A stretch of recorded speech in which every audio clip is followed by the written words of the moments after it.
안녕하십니까. 김요한 목사입니다.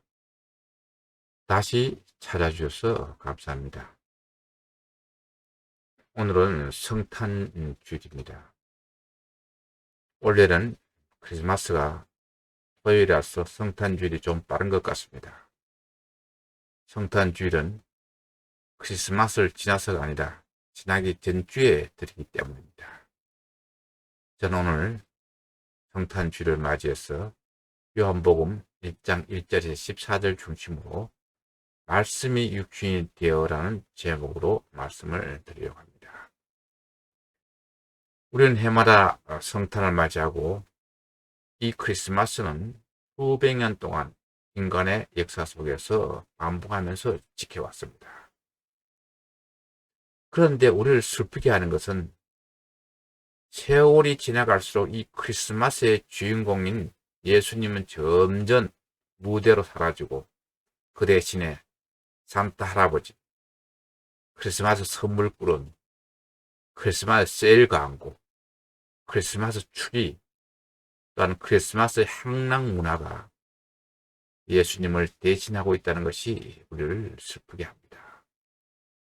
더욱 슬픈 것은 이 예수님의 성탄을 축하하는 인사 메시지가 메리 크리스마스에서 시즌 그리팅 혹은 할리데이 그리팅으로 바꾸어져서 예수님의 탄생일을 희석시키고 인류 유일한 구세주 예수님을 점점 잊게 만들려고 하는 정치적인 종교적인 시도가 더 거세지고 있다는 것이 우리를 슬프게 합니다. 이 더더욱 우리를 슬프게 하는 것은 우리 크리스찬들이 이 문화에 빠져들어가고 이 시도에 대응도 하지 않고 무감각이 되어서 점점 이 분위기 속으로 함몰되어 가고 있다는 것이 우리를 더더욱 슬프게 하고 있습니다. 그래서 오늘 우리는 성탄주일을 맞이해서 크리스마스의 진정한 의미를 다시 한번 깊이 생각해 보면서 원본의 크리스마스의 의미를 다시 한번 회복하는 계기가 되었으면 합니다. 첫 번째로 생각해 볼 것은 오늘 본문 요한복음 1장 1절 말씀입니다. 태초에 말씀이 계시니라. 이 말씀이 하나님과 함께 계셨으니 이 말씀은 곧 하나님이시라. 여기서 태초란 천지 창조의 태초가 아니라 초시간적인 영혼의 태초를 말합니다. 또 여기서 말씀이란 독립적인 인격적인 존재, 즉 예수 그리스도를 말합니다. 그리고 오늘 본문에서 보면은 그가, 그로, 그의, 그를 이란 단어가 8번이나 나옵니다. 이것도 또한 모두 예수 그리스도를 가리키는 말입니다.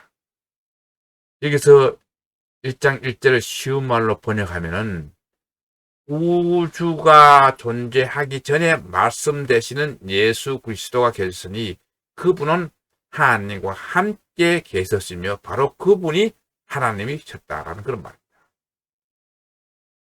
오늘 설교 주제의 말씀은 요한복음 14절 말씀입니다. 말씀이 육신이 되어 우리 가운데 거하시며 우리가 그의 영광을 보니 아버지의 독생자의 영광이요 은혜와 진리가 충만하더라. 여기서 말씀이 육신이 되어 우리 가운데 거하시매, 이것을 쉬운 말로 번역하면 말씀 되시는 그리스도가 사람이 되어 우리 가운데 오셨다는 말입니다. 그러면 성탄절이란 무엇인가? 이것은 하나님의 신성을 가지신 하나님의 아들인 성자 하나님이 인간의 모습으로 이 땅에 오신 날, 즉 하나님이 인간의 육체를 입고 세상에 오신 날, 다시 말하면 무한의 존재가 유한의 세계로 들어오신 날이 바로 성탄절이요 크리스마스입니다. 이것을 역사적 구속사적 해석으로 풀이하면은 말씀이 피가 되어서, 즉 희생 제물이 되어서 인류를 구원하기 위해서 하나님이 인간이 사는 세상으로 오신 날, 즉 다시 말하면 피 흘림이 없이는 죄의 용서가 없기에 하나님의 아들이 희생양으로 피 흘리기 위해서 인간의 모습으로 이 땅에 오신 날, 이것을 다른 말로 해석하면 하나님이신 예수님이 낮은 자의 모습으로 오신 날. 빌립보서 2장 6절에 8절 말씀입니다. 그는 근본 하나님의 본체시나 하나님의 동등됨을 취할 것으로 여기지 아니하시고 오히려 자기를 비워 종의 형체를 가지사 사람들과 같이 되셨고 사람의 모양으로 나타나사 자기를 낮추시고 죽기까지 복종하였으니 곧 십자가에 죽으십니다. 하나님의 편에서 인간의 모습으로 오시려면 낮아져야 합니다. 하나님은 영이시기 때문에 우리 인간의 눈으로는 볼 수가 없습니다. 이 낮아짐이 있어야 우리 인간의 눈으로 볼 수 있고 느낄 수 있고 공감할 수 있고 이해할 수가 있습니다. 한 가지 예를 들면은 제가 수년 전에 하와이를 방문한 적이 있습니다. 하와이를 방문한 목적 중에 하나는 몰로카이 섬을 좀 꼭 방문해서 다미안이라는 성자의 흔적을 돌아보기 위한 것이었습니다.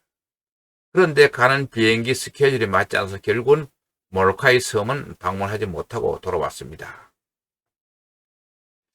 이 다미안은 벨기에의 신부였습니다.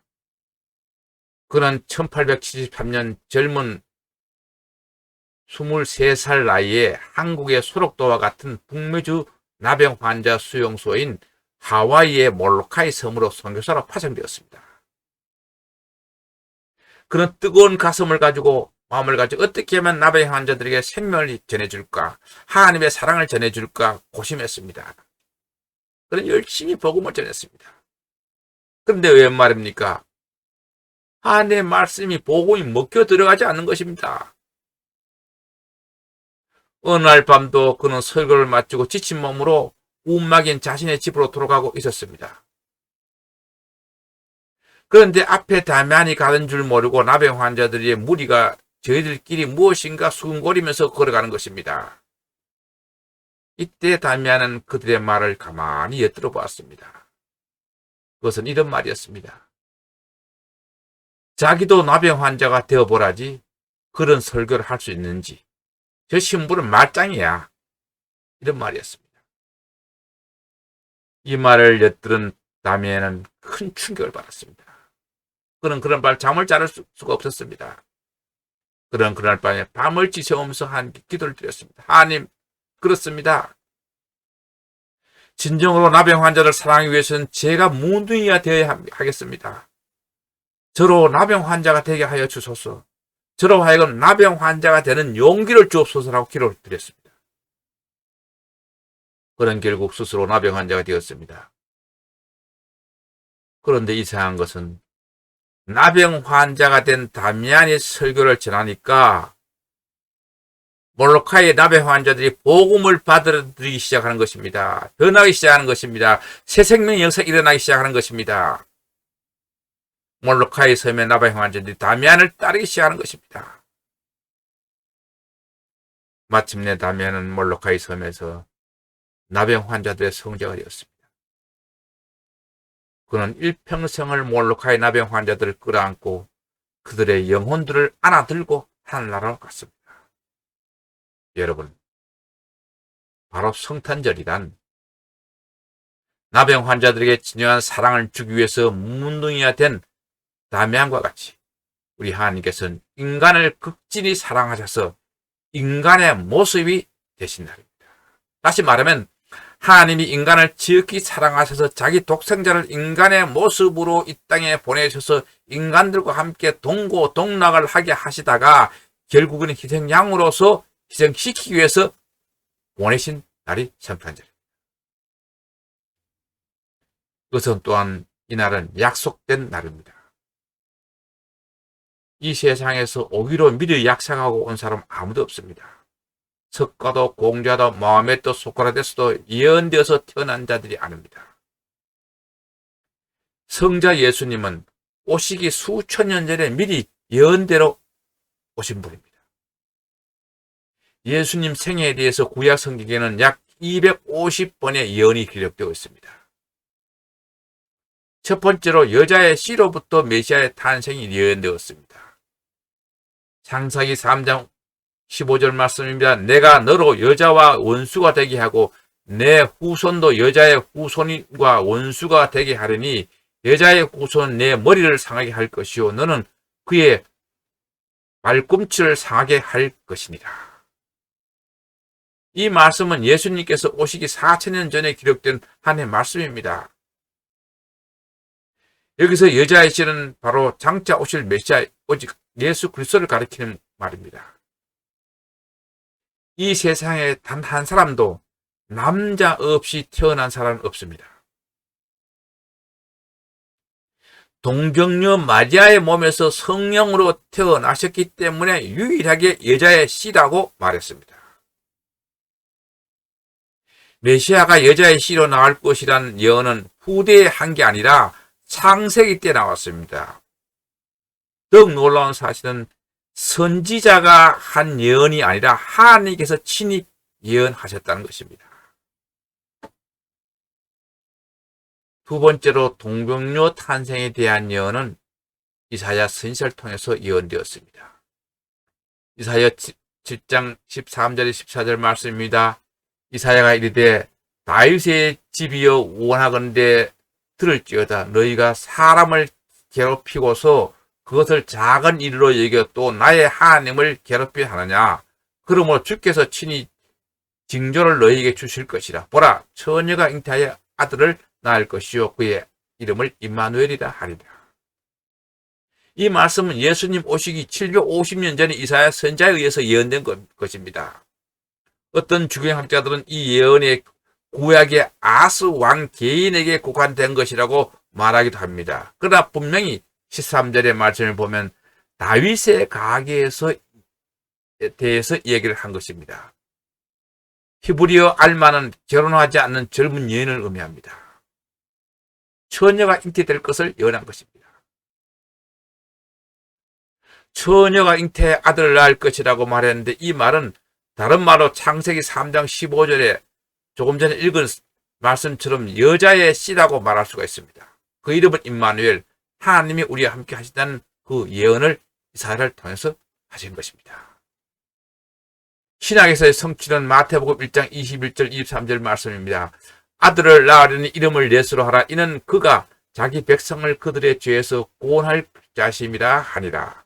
이 모든 일이 된 것은 주께서 선지자로 하신 말씀을 이루려 하심이니 이르시되 보라 처녀가 잉태해 아들을 낳을 것이요 그의 이름은 임마누엘이라 하리라 하셨으니 이를 번역한즉 하나님이 우리와 함께 계시다 함이라.